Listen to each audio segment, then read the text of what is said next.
ये किताब है the out of town expert with a brief case. और इसके जो ऑथर हैं उनका नाम है मिस्टर डग वीड। वाह। मिस्टर डग वीड के बारे में मैं थोड़ी सी ब्रीफ आपको डिटेल बताना चाहूंगा। He is a diamond in this business, बहुत ही सक्सेसफुल पर्सन है। और ये जो प्रेसिडेंट ऑफ अमेरिका रहे हैं मिस्टर जॉर्ज बुश सीनियर, उनके स्पेशल असिस्टेंट थे व्हाइट हाउस के अंदर। और जो सेकंड प्रेसिडेंट मतलब उनके बाद मिस्टर जॉर्ज बुश जूनियर थे, उनके ये कैंपेन मैनेजर भी रहे हैं। लेकिन अगर इस बिजनेस के बारे में बात करें तो इन्होंने करीब 26 किताबें लिखी हैं, और जिनमें से 4 मिलियन से ज्यादा 15 लैंग्वेजेस के अंदर इनकी बुक्स बिकी हैं। और जब इन्होंने ये किताब लिखी थी तो उस बुक के अंदर मेंशन था कि 20 से ज्यादा साल हो गए थे इन्हें रिसर्च करते हुए और नेटवर्क मार्केटिंग के बारे में लिखते हुए। तो बहुत ही जबरदस्त एक्सपीरियंस है इनका इस बिजनेस के बारे में। तो इन्होंने कुछ प्रिंसिपल्स की बात करी है। सबसे पहला प्रिंसिपल जिसकी ये बात करते हैं वो है पेलिकन प्रिंसिपल। और इसके बारे में एक बहुत ही कहानी से ये शुरुआत करते हैं कि मॉन्टेरी कैलिफोर्निया के अंदर एक बीच थी जहां पर बहुत सारे मछुआरे रहते थे। और मछुआरों की वजह से वो बड़ी बड़ी मछलियां तो बेच देते थे, छोटी मछलियां वो बीच के किनारे फेंक देते थे। और पेलिकन्स एक पक्षी होता है, वो पक्षी उन छोटी मछलियों को खा करके अपना गुजारा करते थे। और अचानक कुछ ऐसा हुआ कि वहां से उन मछुआरों को शिफ्ट कर दिया गया। तो जितने भी वो पेलिकन्स थे वो सारे मरने शुरू हो गए, क्योंकि उन्हें समुद्र में जाकर के अपना शिकार करने की आदत नहीं रह गई थी, क्योंकि रोज वही आदत थी कि बीच में पड़ा हुआ शिकार मिल जाता था वही खा लेते थे। तो एनवायरमेंटलिस्ट जो थे वो बहुत चिंतित हो गए। तो उन्होंने सोचा कि क्या करें। तो उन्होंने कुछ बाहर से ऑल पेलिकन्स दूसरी जगह से मंगा करके वहां छोड़े, इस सोच के साथ कि शायद कल को इनके बच्चे होंगे तो वो शिकार करना सीख जाएंगे। लेकिन हैरानी तो तब हुई कि जब उन पेलिकन्स ने जो बाहर से आए थे समुद्र के अंदर जाकर के शिकार करना शुरू किया, तो जो पुराने पेलिकन्स थे उन्होंने बहुत जल्दी उस काम को सीख लिया। कहने का मकसद क्या है कि अगर आप इस बिजनेस के अंदर आते हैं तो इस बिजनेस के अंदर जब ये इंडिया में शुरुआत हुई तो बहुत सारे पेलिकन, अगर हम बात करें in the form of Indians, जो यूएसए से ऑस्ट्रेलिया से इंडिया में आए, उन्होंने आकर के इस बिजनेस को टीच करना शुरू किया क्योंकि उन्हें ये बिजनेस आता था। और आज की तारीख में भी हम इसी प्रिंसिपल को लेकर के चलते हैं, क्योंकि जो हमारी ये मॉर्निंग मीटिंग है इसके अंदर ये जो पुराने सीजन्ड लीडर्स बैठे हैं, तो ये एक तरह के पेलिकन्स हैं जो हमें सिखा रहे हैं कि हमें इस बिजनेस को आगे लेकर के कैसे चलना है। और जब भी आपको किसी नए व्यक्ति को लेके आना है तो उनके साथ आपको यही करना है कि इस मीटिंग में प्लग इन करना है, ताकि वो भी इन पेलिकन से आगे सीख सकें, इन लीडर से आगे सीख सकें कि इस बिजनेस के अंदर आगे कैसे चलना है। उसके बाद ये बात करते हैं नेटवर्क मार्केटिंग फिनोमिना की। इसके अंदर मैं बहुत डिटेल में नहीं जाऊंगा। इसके अंदर वो बेसिकली बताते हैं कि नेटवर्क मार्केटिंग है क्या। और उसके बाद इसी के अंदर उन्होंने एक बहुत बढ़िया चीज कही है कि अगर आपको समझ आ गया है कि नेटवर्क मार्केटिंग एक अच्छा करियर हो सकता है या एक अच्छा एक पार्ट टाइम साइड हसल हो सकता है, जिसके अंदर आप एक करियर ना भी चाहें तो भी एक अच्छा सोर्स ऑफ इनकम भी डेवलप कर सकते हैं, बाकी के टेंजिबल और इनटेंजिबल रिवॉर्ड्स ले सकते हैं। तो उसके लिए आपको किस तरह की कंपनी को चूज करना चाहिए। सबसे पहली चीज कि क्या कंपनी के प्रोडक्ट्स एक टेस्टिमनी स्टैंड करते हैं, क्या कंपनी अपने प्रोडक्ट्स के बारे में एक गारंटी या एक उसका कोई प्रॉपर सिस्टम है कि जिसे हम इंग्लिश में कह सकते हैं कि does the company stand by its products, कि कंपनी को क्या अपना R&D है, कंपनी के अपने प्रोडक्ट्स के ऊपर मास्टरी है। दूसरा ये बात करते हैं कि क्या कोई कंपनी आपसे कोई एग्जॉर्बिटेंट मार्केट फी तो नहीं ले रही है। एग्जॉर्बिटेंट मार्केट फी का मतलब है कि क्या कोई कंपनी आपसे ज्वाइनिंग के इतने पैसे तो नहीं ले रही है। क्योंकि शुरू शुरू में हमने देखा था इंडिया के अंदर भी कुछ कंपनीज आई थी जो कि लाख रुपए 1.5 लाख रुपए ज्वाइनिंग फी लेते थे, और आज उन कंपनियों का अता पता भी नहीं है। तीसरी चीज, क्या आप अपनी अपलाइन से ज्यादा पैसे कमा सकते हैं। और इस बिजनेस में तो हम बहुत कॉमन देखते हैं कि अपलाइन जो है वो कई बार छोटे पेन पे रहता है, और डाउनलाइन जो है वो बड़े बड़े पेन अचीव कर लेते हैं। रेंज ऑफ प्रोडक्ट्स, क्या कंपनी के पास इतनी बड़ी रेंज ऑफ प्रोडक्ट्स है कि जो डेली यूज के अंदर काम आ सके, जिसकी रिपीट सेल मिल सके। अगर मैं फिर वही बात करूं तो एक कंपनी ने एक ऐसा प्रोडक्ट निकाला था जो कि लाइफ में आप एक ही बार खरीद सकते थे। बहुत सारे लोग उस कंपनी के बारे में जानते होंगे या उस प्रोडक्ट के बारे में जानते होंगे, मैं उसमें डिटेल में नहीं जाऊंगा। लेकिन सोच के देखिए, आपने लाइफ में एक बार प्रोडक्ट खरीद लिया तो रिपीट सेल कहाँ से आएगी। फिर तो आपको हमेशा ही नए लोगों को ढूंढ करके उसके अंदर फंसाना पड़ेगा। तो यहाँ पर तो एक रेंज ऑफ प्रोडक्ट्स है जहां पर बहुत सारी आपको रिपीट सेल मिलती है। और सबसे इंपॉर्टेंट चीज, क्या कंपनी आपको कुछ पॉलिटिकल प्रोटेक्शन प्रोवाइड कर सकती है? रीजन ये है कि बाकी की जो कंपनीज हैं ऑलरेडी ट्रेडिशनल मार्केट के अंदर, उनके पास बहुत सारा बजट है जो एडवर्टाइजमेंट के लिए वो लोग यूज करते हैं। तो मीडिया जो है, जो चाहे प्रिंटिंग प्रेस है, चाहे डिजिटल मीडिया है, चाहे बाकी के मीडियाज हैं, वहां पर वो इतनी एड प्रोवाइड करते हैं कि वो मीडिया उनकी फेवर में लिखता है। जबकि नेटवर्क मार्केटिंग कंपनीज बहुत ज्यादा एड के ऊपर स्पेंड नहीं करती हैं। तो इसलिए क्या कंपनी इतनी बड़ी है कि वो आपको एक पॉलिटिकल प्रोटेक्शन प्रोवाइड कर सके, एक सेफ एनवायरनमेंट प्रोवाइड कर सके, जहां पर आप इस बिजनेस को सक्सेसफुली बिल्ड करके और अपने लाइफ के अंदर एक अच्छा करियर बिल्ड कर सके? Next is they have taped the secret. क्योंकि ये बुक बहुत पुरानी है, अप्रोक्सीमेटली 25 साल पुरानी है। तो उस समय ऑडियो कैसेट्स आया करती थी, इसीलिए ये टॉपिक जो है उन्होंने लिखा था टेप द सीक्रेट्स। इसे मैं आज की तारीख में कहूंगा कि ऑडियोज किसी भी फॉर्म में हो सकते हैं, maybe they are in the digital form. तो ये क्यों जरूरी है? क्योंकि जितने भी लीडर्स आज तक इस बिजनेस के अंदर सक्सेसफुल हुए हैं, उन्होंने अपनी ऑडियोज को रिकॉर्ड किया है। इनिशियली ये टेप की फॉर्म में आते थे। बहुत सारे लोग इस प्लेटफॉर्म पे बैठे हैं जिन्होंने कैसेट्स सुनी होंगी। इनफैक्ट मेरी इस बिजनेस में शुरुआत हुई थी एक कैसेट के साथ ही। और बहुत ही जबरदस्त कैसेट थी वो, a man with a dream will not be denied by लुई करेलो। और वो टेप सुनने के बाद मुझे लगा कि ये बिजनेस वाकई में बहुत बड़ा है, हमारी सोच से बड़ा है। क्योंकि जब घर बैठ के हमने ये बिजनेस देखा था तो ये बिजनेस कोई बहुत ज्यादा समझ में नहीं आया था। लेकिन उस टेप के थ्रू एक थोड़ा सा विजन मिला कि यस व्हाट कैन हैपन। और सबसे इंपॉर्टेंट चीज, आप अपनी डाउनलाइन के साथ हर समय फिजिकली अवेलेबल नहीं हो सकते। क्योंकि आप फिजिकली अवेलेबल नहीं है, तो इसलिए आपको उनके साथ ऑडियोज रख सकते हैं। वो ऑडियोज आपकी बहुत सारी हेल्प करती हैं। प्लस मेरा जो सबसे इंपॉर्टेंट टेक अवे था इन ऑडियोज के साथ, मैं एक इंजीनियरिंग बैकग्राउंड के साथ था और ट्रेडिशनल बिजनेस में था। तो इस बिजनेस में अगर मुझे किसी डॉक्टर को, किसी यूनिवर्सिटी प्रोफेसर को या किसी और को प्रोस्पेक्ट करना, तो मैं कैसे करूंगा? वेरी सिंपल थिंग, मैं उन्हें किसी डॉक्टर की टेप दे सकता था या ऑडियो सुना सकता हूँ। और इसी तरह से जो ऑडियोज हैं, ये एक थर्ड पार्टी की तरह काम करती हैं। जब भी आप किसी से बात करते हैं तो उसे, उस व्यक्ति को ये लगता है कि शायद ये अपने बारे में सोच रहा है और इसीलिए मुझे इस बिजनेस के बारे में बता रहा है। क्योंकि 90% ऑफ द टाइम्स जो सामने प्रोस्पेक्ट बैठा होता है उसके माइंड में एक ही चीज आती है कि इसमें जो मुझे ये बिजनेस बता रहा है इसमें इसका क्या भला होगा। और क्योंकि ऑडियोज जो हैं वो एक थर्ड पार्टी रहती हैं, तो जब वो सुनता है तो उसके साथ ना तो वो आर्ग्यू करता है, और उसे ये समझ में आता है कि अगर इस व्यक्ति के साथ ऐसा हो सकता है, तो अगर मैं इस बिजनेस में आऊंगा तो हो सकता है मेरे साथ भी ये ऐसा हो जाए। इससे नेक्स्ट है the wisdom of doing nothing. एक नए व्यक्ति के लिए अ, मुझे ये बहुत नजर आता है कि जब भी कोई नया व्यक्ति आता है तो उसे ये लगता है कि मैं फटाफट से अपने जितने भी नोन लोग हैं उनको इस बिजनेस के बारे में बताना शुरू कर दूं। लेकिन वहां पर उसको थोड़ा सा आपको कॉशन देने की जरूरत है कि अगर वो अकेला खुद जाकर के बात करेगा, तो हो सकता है कि क्योंकि अभी उसके पास इस बिजनेस के बारे में उतनी नॉलेज नहीं है, उतना एक्सपीरियंस नहीं है, तो उसे वो सक्सेस इमीडिएटली ना मिले और वो बहुत जल्दी डिसहार्टन हो जाए, बहुत जल्दी अपना दिल छोड़ दे कि मैंने तो लोगों से बात करी थी और हुआ कुछ नहीं। तो इसलिए जो मैं पर्सनली बात करता हूँ हमेशा लोगों से, मैं यूँ कहता हूँ कि जब भी आप किसी नए व्यक्ति के पास जाएंगे तो आपसे 3 सवाल जरूर पूछेगा। पहला सवाल पूछेगा आपने कब ज्वाइन किया है। दूसरा सवाल पूछेगा कि आपने कितने लोगों को ज्वाइन करवाया है। तीसरा सवाल पूछेगा आपको कितने अमाउंट का चेक आता है।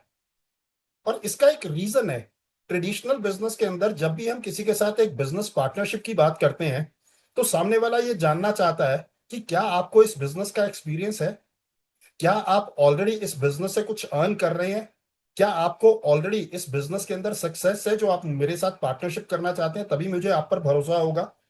तो इसलिए अपनी अपलाइन को साथ लेना, चाहे जूम के ऊपर चाहे फिजिकली, बहुत इंपॉर्टेंट हो जाता है अकेले काम करने की जगह।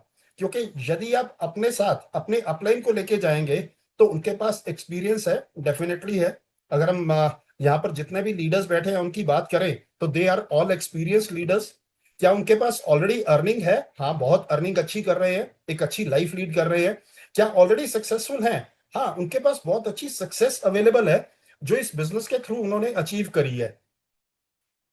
Now coming to the most important point, making a list, checking it twice. अक्सर लोग सबसे बड़ी भूल यही करते हैं। शुरू में वो व्यक्ति के माइंड में होता है कि मेरे माइंड के अंदर बहुत सारे लोग हैं, लेकिन मुझे एक कोट याद आती है, the the lightest of the ink is better than the brightest of the idea. जो आपने सबसे, जो इवन अगर पेंसिल से भी लिस्ट बनाई है ना, तो आपके माइंड के अंदर जो लिस्ट है वो उससे भी बेहतर है। और इस बिजनेस के अंदर एक क्राउन लेडी है, वो बार बार यही बात करती है कि आपको जब भी लिस्ट बनानी है तो आप पेपर पे बनाइए। और मैं तो ये कहूंगा पेपर पे भी नहीं, जैसे नारंग साहब अक्सर कहते हैं, आपको एक रजिस्टर में प्रॉपर लिस्ट बनानी है, क्योंकि वही सबसे बड़ा रॉ मटेरियल है आपके लिए इस बिजनेस का। इसके बाद बात आती है द बिग वीकेंड इवेंट। मैंने अभी बात करी थी कि एक ऑडियो टेप ने मुझे इस बिजनेस में विजन दिया था, लेकिन इस बिजनेस को बहुत बड़ा करने के लिए एक वीकेंड सेमिनार उस समय कहा जाता था, उसके बाद उसके कई नाम चेंज हो गए। और आज की तारीख में बात करूं तो इस वीकेंड सेमिनार को अगर हम बात करें तो it is the FRU, family reunion. क्योंकि ये एक ऐसा इवेंट है जहां जाकर के आपको एक बहुत बड़ा विजन मिलता है कि ये बिजनेस आपकी लाइफ में कितना बड़ा चेंज ला सकता है। और मैं तो ये कहूंगा कि अक्सर हम लोग अपने बिजनेस के अंदर ये बात किया करते थे कि ये अल्टीमेट लिटमस टेस्ट है। अगर कोई व्यक्ति इतने बड़े सेमिनार के बाद जाकर के इस बिजनेस के अंदर इंटरेस्टेड नहीं है ना, तो उसके साथ टाइम लगाने का कोई फायदा नहीं है। Because this is the biggest event that we can show to the people. और वहां जाकर के अगर उस व्यक्ति के माइंडसेट के अंदर उसका पैराडाइम शिफ्ट नहीं हुआ, उसके माइंडसेट के अंदर ये नहीं आया कि ये बिजनेस उसकी लाइफ में उसे कुछ दे सकता है, तो फिर उसके ऊपर टाइम लगाने का कोई फायदा नहीं है। सो मेरी हमेशा यही कोशिश रहती है कि जितने भी बिगेस्ट, मतलब बिग वीकेंड इवेंट्स हैं, जिसे हम पहले वीकेंड कहते थे, फिर उसके बाद कन्वेंशन कहते थे, फिर FED कहते थे। और आज की तारीख में we are so fortunate and so lucky कि नारंग साहब हमारे लिए एवरी ईयर FRU ऑर्गेनाइज करते हैं। और उस FRU के अंदर ही हमें वो विजन और वो क्लैरिटी मिलती है कि ये बिजनेस आने वाले टाइम में हमारे को क्या प्रोवाइड कर सकता है। अब एक ये बहुत ही इंपॉर्टेंट प्रिंसिपल है, sponsor your piers and above. इसका मतलब यह है कि आप अपने लेवल पे या उससे ऊपर के लेवल को के लोगों को स्पॉन्सर करने की कोशिश कीजिए। मैं ये नहीं कहूंगा कि उन्हें आप कोई गारंटी के साथ स्पॉन्सर कर सकते हैं, लेकिन अगर आप अपने अपलाइन की मदद लेकर के, इन ऑडियोज की मदद लेकर के, इन वीडियोज की मदद लेकर के अगर अपने लेवल या अपने से ऊपर के लेवल को लोगों को स्पॉन्सर करते हैं, तो आपका बिजनेस डेफिनेटली एक जिसे हम कहते हैं ना हाईवे के ऊपर बहुत अच्छी स्पीड से जा सकता है। इसमें मैं बहुत एक सिंपल एग्जांपल लोगों को अक्सर दिया करता था और आज भी देता हूं कि अगर आप अपने से नीचे के लेवल के लोगों को स्पॉन्सर करेंगे ना तो बहुत इजी रहता है। इजी क्यों रहता है? क्योंकि वो आपकी इन्फ्लुएंस के अंदर रहते हैं। एक छोटा सा एग्जांपल मान के चलते हैं कि एक ऑफिस के अंदर एक बहुत बड़ा मैनेजर है, may be any regional manager और एनीबडी। अगर वो अपने नीचे के लोगों को स्पॉन्सर करे तो वो सिर्फ इतना कह सकता है कि अगर मुझे इस बिजनेस की जरूरत है, क्या तुम्हें क्या लगता है तुम्हें नहीं जरूरत है? और कई बार सबॉर्डिनेट सिर्फ इस प्रेशर में ज्वाइन कर लेता है कि यार बॉस कह रहा है तो चलो मैं कर ही लेता हूं। अब उसके नीचे एक जूनियर मैनेजर ने ज्वाइन कर लिया, उसके नीचे एक एग्जीक्यूटिव ने ज्वाइन कर लिया। अब एग्जीक्यूटिव किसको ज्वाइन कराएगा? मे बी जो उस ऑफिस का पीएन है। और अब पीएन कहाँ जाएगा? सोच के देखिए, बिजनेस धीरे धीरे खत्म हो जाएगा। अब बात करते हैं, अगर आप अपने से ऊपर के लेवल को लोगों को ज्वाइन कराते हैं, no doubt it is a little difficult, क्योंकि वो व्यक्ति आपकी बात क्यों सुनेगा? लेकिन यहां पर आपकी ऑडियोज बहुत मदद करती हैं। मुझे नारंग साहब की वो टेप आज भी याद है कि लूना वाला व्यक्ति एक मर्सिडीज वाले व्यक्ति को कैसे इस बिजनेस के बारे में बता सकता है। तो आप उस कैसेट को सुन भी सकते हैं, उस ऑडियो को अगर कहीं अवेलेबल है। और जब आप अपने से ऊपर वाले व्यक्ति को स्पॉन्सर करते हैं सोशल लेवल के अंदर, सोशो इकोनॉमिक लेवल के अंदर, तो वह व्यक्ति जब अपने कुलीग के पास जाता है तो वो इंट्रोड्यूस करता है आपको कि आप उसके इस बिजनेस के अंदर गाइडिंग पार्टनर है। तो सोच के देखिए, आपका लेवल सेम रहा या ऊपर चला गया? अब अगर उससे ऊपर के लेवल पे गए तो आपका लेवल धीरे धीरे ऊपर बढ़ता रहता है। और डायमंड अगर हमें जाना है तो हमें अपने लेवल से ऊपर ही जाना है ना, हमें नीचे तो जाने की जरूरत नहीं है। तो कोशिश हमेशा ये कीजिए कि आपके जो बराबर के या आपके ऊपर के लोग हैं सोशो इकोनॉमिक लेवल में, उन्हें कोशिश कीजिए प्रोस्पेक्ट करने की, उन्हें स्पॉन्सर करने की कोशिश कीजिए। अब बात आती है कि इस बिजनेस के अंदर विदाउट मनी, जब इनिशियली मनी नहीं आ रही होती है तो उसको कैसे कैपिटलाइज करना है, यहां पर जरूरत पड़ती है रिकॉग्निशन की, जो इस बिजनेस का बहुत ही इनहेरेंट पार्ट है। शुरू शुरू में जब भी कोई व्यक्ति आते हैं इस बिजनेस के अंदर, तो जब आप उनसे उनके बारे में बात करते हैं, और स्पेशली छोटी मीटिंग्स के अंदर, होम मीटिंग्स के अंदर, जब भी आप उन्हें खड़ा करते हैं और ये कहते हैं कि वो अपने आप के बारे में बताएं, चाहे वो डॉक्टर हैं या हम ये कहते हैं कि he is already A successful doctor and he is also in this business, ये आज अपने बारे में खुद बात करेंगे। तो जो वो ताड़ियां मिलती हैं ना, जो वो रिकग्निशन मिलती है इनिशियली इस बिजनेस के अंदर, जब आप पैसा नहीं कमा रहे होते, तो recognition keeps you bonded in this business. Recognition ही एक ऐसी चीज है जो आपको बाइंड करके रखती है इस बिजनेस के अंदर। और यहाँ पर एक बहुत ही इंपॉर्टेंट जो बात करते हैं, out of town expert with a brief case, यहाँ पर डगवीट एक एग्जांपल देते हैं कि उन्हें इंश्योरेंस खरीदनी थी, और इंश्योरेंस खरीदने के लिए उन्होंने किसी व्यक्ति को कांटेक्ट किया। वो व्यक्ति आया और अपने साथ एक और व्यक्ति को लेके आया, और कहने लगे कि करीब काफी टाइम तक वो उस व्यक्ति की प्रशंसा करता रहा कि ये व्यक्ति बहुत कामयाब है, इसके जो राइटअप्स हैं वो डिफरेंट न्यूज़पेपर्स के अंदर पब्लिश होते हैं, इंश्योरेंस के बारे में इसे बहुत ज्यादा नॉलेज है, ऐसा है वैसा है। और एंड के अंदर वो जो इंश्योरेंस का सेल्समैन था वो चुप कर गया, और अब जिसको उसने एक्सपर्ट बना दिया था वो ये कहता है कि मिस्टर डगवीड, आप ये जो पॉलिसी सजेस्ट कर रहे हैं ना आपको, ये आपके लिए सबसे बढ़िया पॉलिसी है। मिस्टर डगवीड कहते हैं अब हुआ क्या, मेरे माइंड के अंदर वो व्यक्ति एक बहुत तगड़ा एक्सपर्ट बन चुका था, इसका मतलब वो मुझे एक गाइड कर रहा है, वो मेरे लिए ठीक है। इसे कहते हैं थर्ड पार्टी अप्रोच। और यहाँ पर मैं एक मजेदार इंडियन ट्रू स्टोरी आपके साथ शेयर करना चाहूंगा। अ, आपने शायद एक नाम सुना होगा, कालिदास का। और कालिदास की स्टोरी बहुत ही मजेदार है। उस समय में, जब समय कालिदास हुए हैं, उस समय एक राजकुमारी हुआ करती थी, विजयोत्तमा। और बहुत ही गुणी थी, बहुत नॉलेजेबल थी। तो उसने ये कहा कि मैं उस व्यक्ति से शादी करूंगी जो मुझे ज्ञान के अंदर हरा देगा, मतलब जितनी मुझे नॉलेज है उससे ज्यादा नॉलेज या उसके बराबर नॉलेज रखेगा, उसे मैं शादी करूंगी। बहुत सारे लोग आए, बहुत सारे पंडित आए, बहुत सारी ज्ञानी आए, उसने सबको हरा दिया।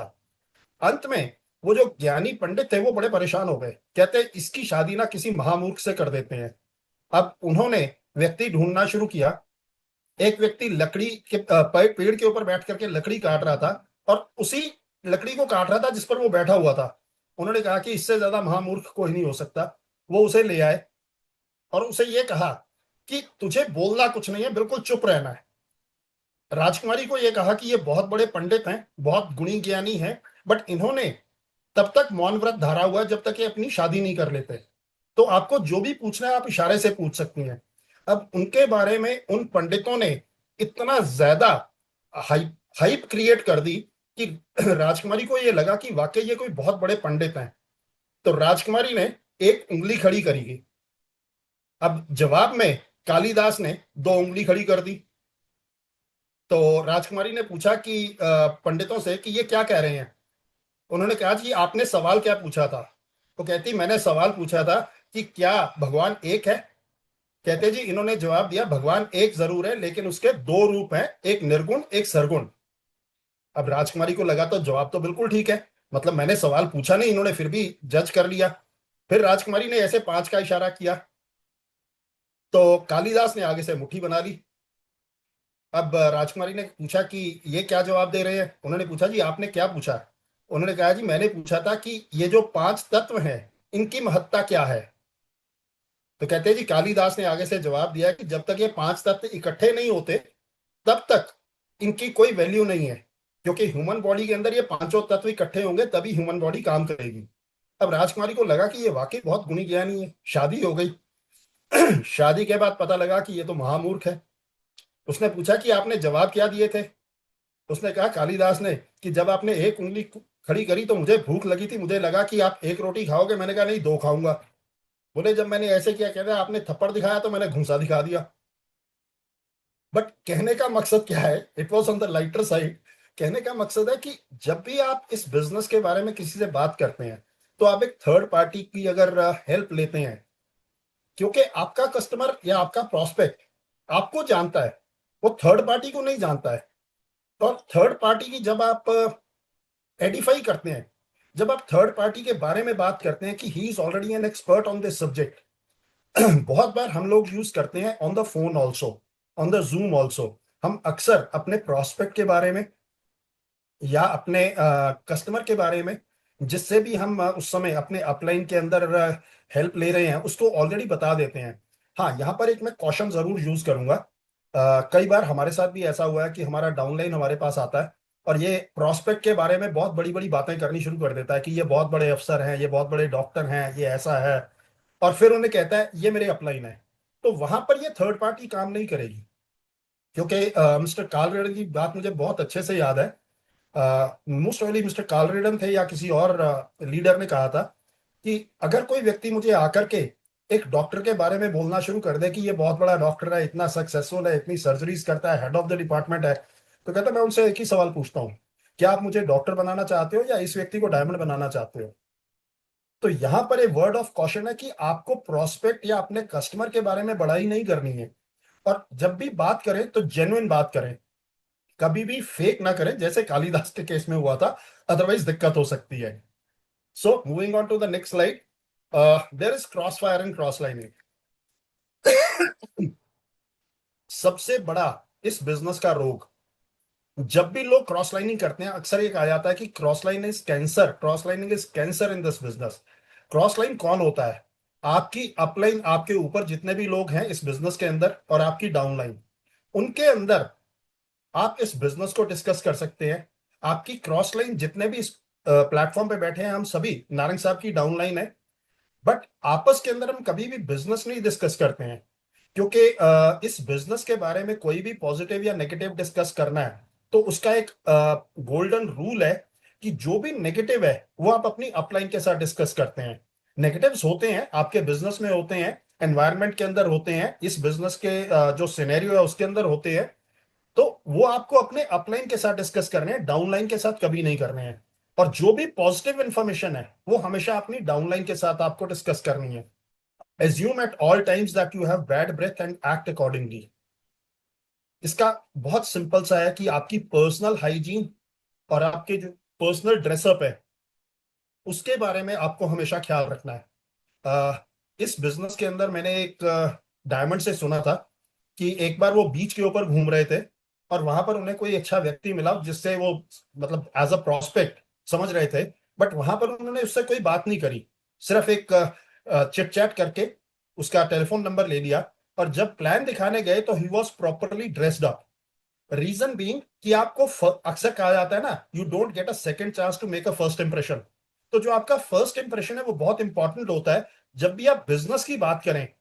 मैं ये नहीं कह रहा हूं कि जब भी आप लोगों से मिले, हो सकता है कई बार आपको लोग, आप घर में कैजुअल बैठे हैं, अचानक कोई आ गया, चाहे वो पड़ोसी का पता पूछने आया हो, तो अचानक आपका उसने डोरबेल नॉक कर दी। वहां पर आप एक कैजुअल रहते हैं, वहां नहीं। लेकिन जब भी आप बिजनेस की बात करते हैं, आपकी अटायर, आपकी जो ड्रेसअप है, that should always be proper. Deep और वाइड, आज मैं इस टॉपिक को बहुत ज्यादा टच नहीं करूंगा। केवल इतना कहूंगा कि लाइफ के अंदर आप कभी भी कहीं पे भी एग्जांपल्स देखेंगे ना, तो जो भी चीज बड़ी बिल्ड करनी है उसकी फाउंडेशन बहुत स्ट्रांग होनी चाहिए। तो इसीलिए इस बिजनेस में कहा जाता है कि आपकी विड्थ जो है वो आपकी फाउंडेशन ले करेगी, और फिर आपको डेप्थ बिल्डिंग सीखनी पड़ेगी। और मैं ये चाहूंगा कि कभी भी अगर मौका मिले तो नारंग साहब अगर इस टॉपिक को लें तो बहुत बढ़िया रहेगा, बिकॉज उनसे ज्यादा बेटर इस टॉपिक को कोई नहीं समझा पाएगा। अब बात करते हैं स्पॉन्सरी और वीकनेस। ये भी एक बहुत बढ़िया प्रिंसिपल है जो इस बिजनेस के अंदर आकर के मैंने सीखा कि इस बिजनेस के अंदर आप जो भी आपकी वीकनेस है उसको आप स्पॉन्सर करके एक बड़ा बिजनेस क्रिएट कर सकते हैं। बात करते हैं एक बुजुर्ग की, जो हो सकता है उतनी दौड़ भाग नहीं कर सकता। उसे दूसरे बुजुर्ग लोगों को ढूंढने की जरूरत नहीं है, उसे जरूरत है यंग लोगों को ढूंढने की इस बिजनेस के लिए। क्योंकि जब वो यंग लोग इस बिजनेस में आते हैं तो उनमें एनर्जी होती है। और क्रेडिबिलिटी उन यंग लोगों को कहां से मिलती है? वो बुजुर्ग का जो एक्सपीरियंस है उसके साथ क्रेडिबिलिटी मिलती है, उसके साथ विजडम मिलता है। इसी तरह से अगर कोई कॉलेज गोइंग लड़का इस बिजनेस के अंदर, लड़का या लड़की इस बिजनेस के अंदर आते हैं, तो वो मार्केट में जब निकलते हैं तो उनकी क्रेडिबिलिटी नहीं होती है। तो वहां पर अगर वो अपने पेरेंट्स के या एक सीनियर लेवल के लोगों को इनिशियली स्पॉन्सर कर पाते हैं with the help of their upline, तो वहां पर एक क्रेडिबिलिटी उनको मिल जाती है कि ये लोग भी इस बिजनेस में इनके साथ जुड़े हुए हैं, तो इसका मतलब है कि इनकी क्रेडिबिलिटी है। तो यहाँ पर एक बहुत ही इंपॉर्टेंट प्रिंसिपल इसे हम यूज करते हैं कि जो आपकी वीकनेस है उसे मत स्पॉन्सर कीजिए, हमेशा उस चीज को स्पॉन्सर कीजिए जो उस वीकनेस में नहीं है। मतलब अगर मेरे पास गाड़ी नहीं है तो ऐसा नहीं है कि मैं सिर्फ स्कूटर वालों को स्पॉन्सर करूंगा। मेरी कोशिश यह रहेगी कि मैं उन लोगों को स्पॉन्सर करूं जिनके पास गाड़ी है। दोनों चीजें काम करती हैं। बुजुर्ग हैं वो उन लोगों को स्पॉन्सर करें जो यंग हैं, क्योंकि ये बिजनेस आने वाले टाइम में, जिसे हम कहते हैं ना लेगेसी है, तो लेगेसी कैसे चलेगी? अगर हमने सभी बुजुर्ग लोगों को स्पॉन्सर कर दिया तो हो सकता है आने वाले 8-10 साल के अंदर वो सभी इनएक्टिव हो जाएं। तो अगर स्पॉन्सर करेंगे यंग लोगों को तो आने वाले 30-40 साल तक ये बिजनेस आपके लिए सिक्योरिटी बना रहेगा। डायनामिक्स ऑफ डुप्लीकेशन, ये बिजनेस चलता ही डुप्लीकेशन के ऊपर है। लेकिन यहां पर एक वर्ड ऑफ कॉशन बहुत जरूरी है। अगर आप 100% सही करोगे तो लोग जो आपके डाउनलाइन है वो केवल 50% सही करेंगे। और अगर आप गलती से कुछ भी गलत करते हो तो हो सकता है लोग उसका 200% गलत करेंगे। और आपको इस बिजनेस के अंदर एक एग्जाम्पल बनना है, क्योंकि जो आप अपने काम से लोगों को सिखाओगे वही चीज डुप्लीकेट होगी। अक्सर कहा जाता है, कार्ल रेडन मुझसे अक्सर कहा करते थे, I I do not hear what you say because what you are doing talk so loudly. तो इस बिजनेस के अंदर जो आप कर रहे हैं वो बहुत जरूरी है, क्योंकि इस बिजनेस के अंदर डुप्लीकेशन ही सबसे बड़ा इंपॉर्टेंट जो टूल है। क्योंकि हम बात करते हैं लीवरेज की। आप सोच के देखिए, आप अकेले कितना काम कर लेंगे दिन में भी 10 घंटे। लेकिन अगर आपने अपने आप को डुप्लीकेट कर लिया केवल 10 लोगों के अंदर और वो 10-10 घंटे काम कर रहे हैं, तो आपका काम 100 घंटे होना शुरू हो गया। सो इसलिए आपको ये कंसेप्ट बहुत इंपॉर्टेंट है समझना कि डुप्लीकेशन, और डुप्लीकेशन के अंदर एक और चीज जो इस बुक के अंदर बात की गई है कि हमारी एक नेचुरल हैबिट है, एक नेचुरल टेंडेंसी है कि हम जो लोग वीक हैं उनके ऊपर ज्यादा फोकस करते हैं। अक्सर ये देखा जाता है कि लाइफ के अंदर आप अगर कभी घर में भी हैं तो जो बच्चा थोड़ा वीक है पढ़ाई में तो आप उसके ऊपर ज्यादा फोकस करते हैं। तो उससे हमारी एक हैबिट बन जाती है कि इस बिजनेस के अंदर अगर कोई व्यक्ति कम काम कर रहा है या काम नहीं कर रहा तो हमारी कोशिश रहती है कि हम उसके साथ काम करके उसको खड़ा करें। लेकिन कार्ल रेडन ने मुझे इस बिजनेस को जब समझाया था तो उसके अंदर एक बहुत इंपॉर्टेंट प्रिंसिपल कहा था उन्होंने, put gasoline where the fire is there. और मुझे शुरू में समझ में नहीं आया था। आई आस्क्ड हिम व्हाई, ऐसा मुझे क्यों करना चाहिए, क्योंकि जो ऑलरेडी कर रहा है वो तो कर ही रहा है। तो उन्होंने कहा कि जो कर रहा है जब आप उसके साथ काम करोगे तो बिजनेस बहुत स्पीड से ग्रो करेगा। और जो लोग वीक हैं उस स्पीड के अंदर, उस मोमेंटम के अंदर वो भी अपने आप काम करना शुरू कर देंगे। अगर आप वीक लोगों के साथ काम करोगे तो जो लोग ऑलरेडी अच्छा काम कर रहे हैं वो देख करके शायद वो भी स्लो डाउन हो जाएं। और इसे मैंने एक बड़े अजीब से एग्जांपल के साथ आपके साथ शेयर करूंगा। आप सोच के देखिए, गीली लकड़ी है, आप बार बार उसको आग लगाने की कोशिश कर रहे हैं। जैसे कहा जाता है ना, put gasoline where the fire is there. आप उसको बार बार उस पर मिट्टी का तेल डाल रहे हैं तो आग नहीं पकड़ रही है। और अचानक एक बहुत बड़ी लकड़ी है, सॉलिड लकड़ी है, ड्राई लकड़ी है, उसमें अच्छी आग लगी हुई है, उसके ऊपर आपने मिट्टी का तेल डाला तो एकदम से आग बहुत तेज हो जाएगी। और उसके अंदर जो छोटी छोटी लकड़ियां हैं वो भी अगर गीली डालेंगे तो वो भी आग पकड़ लेंगी। तो इसी तरह से जब आप जो इस बिजनेस के अंदर स्ट्रॉन्ग काम कर रहे हैं, जो एक्टिवली बिल्ड कर रहे हैं, उनके साथ काम करेंगे तो ये बिजनेस बहुत तेजी से ग्रो करेगा। और उस मोमेंटम के अंदर जो लोग कम काम कर रहे हैं उस मोमेंटम के अंदर वो भी धीरे धीरे कामयाब होना सीख जाएंगे। Traffic is the name of the game. कल सुनील कपूर जी ने बहुत बढ़िया प्रेजेंटेशन करी थी और वहां पर बात करी थी नंबर्स। नंबर्स ही इस बिजनेस की जान है। जब तक इस बिजनेस के अंदर नंबर्स नहीं आते हैं तब तक ये बिजनेस बहुत डिफिकल्ट लगता है। और जैसे ही इस बिजनेस के अंदर नंबर्स आते हैं तो ये बिजनेस बहुत स्पीड से ग्रो करता है। नारंग साहब बार बार बात करते हैं कि आप मेजर कीजिए आपके मीटिंग में कितनी लेग्स बैठी हैं, कितने नंबर्स बैठे हैं, बिकॉज नंबर्स ही हैं कहां पर, इवेंट्स के ऊपर, मीटिंग्स के अंदर, जो आपके बिजनेस का एक मेजरेबल कह सकते हैं कि आप इससे मेजर कर सकते हैं कि आपका बिजनेस मोमेंटम में है और कैसे ग्रो कर रहा है। आउट ऑफ टाउन ग्रो इस बिजनेस को इजी रहता है अपने शहर के अंदर बिल्ड करना इनिशियली। लेकिन बात करते हैं आउट ऑफ टाउन ग्रुप, बहुत जरूरी है, क्योंकि ये वो ग्रुप्स हैं जो आपके बिजनेस के अंदर एक सिक्योरिटी प्रोवाइड करते हैं। आज टाइम की वजह से मैं इसके ऊपर भी बहुत ज्यादा बात नहीं कर पाऊंगा, क्योंकि एक इंपॉर्टेंट टॉपिक और है। आ, ये है, will the real problems please stand up.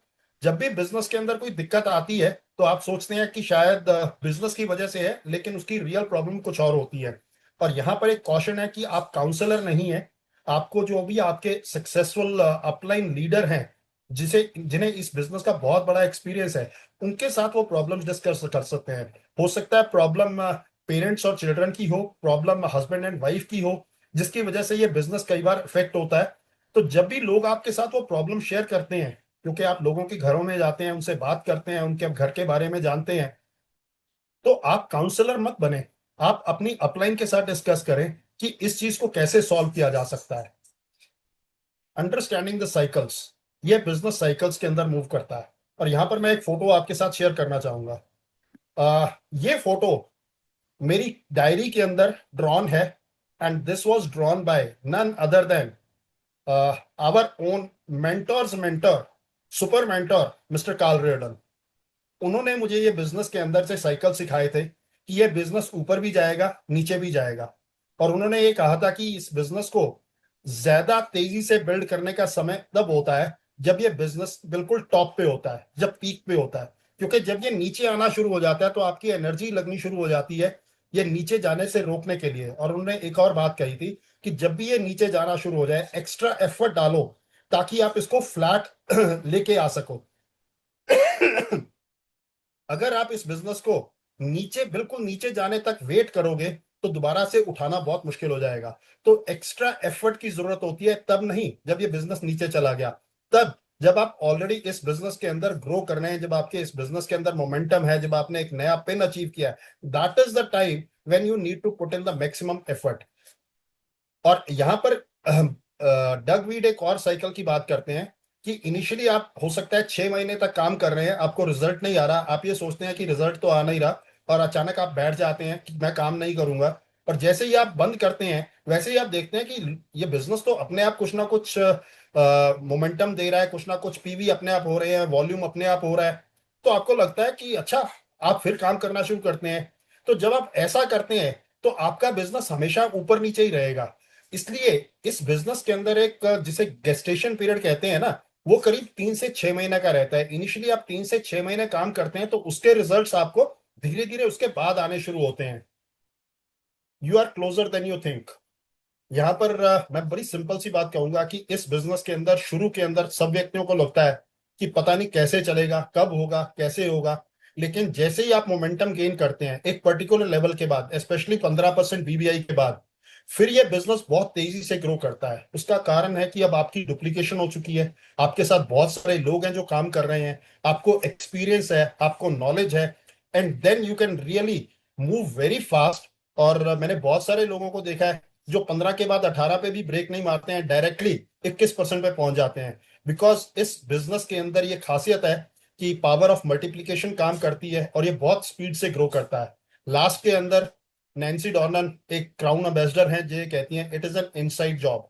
Y inside job? Because you are the key. अकेली नॉलेज कुछ नहीं करेगी, ये जब तक आपके अंदर ये बिजनेस नहीं चला जाता और आप इस बिजनेस में उस एफर्ट को नहीं डालते, उस काम को नहीं करते, तब तक ये बिजनेस आपके लिए काम नहीं करेगा। अकेली नॉलेज काम नहीं करेगी, नॉलेज भी जरूरी है और उसके साथ साथ वर्क एथिक भी बहुत जरूरी है। और दोनों चीजें मिला करके you can build a huge business. We all, we are on this platform, we all deserve, and not only deserve, we all can go diamond. Thank you very much.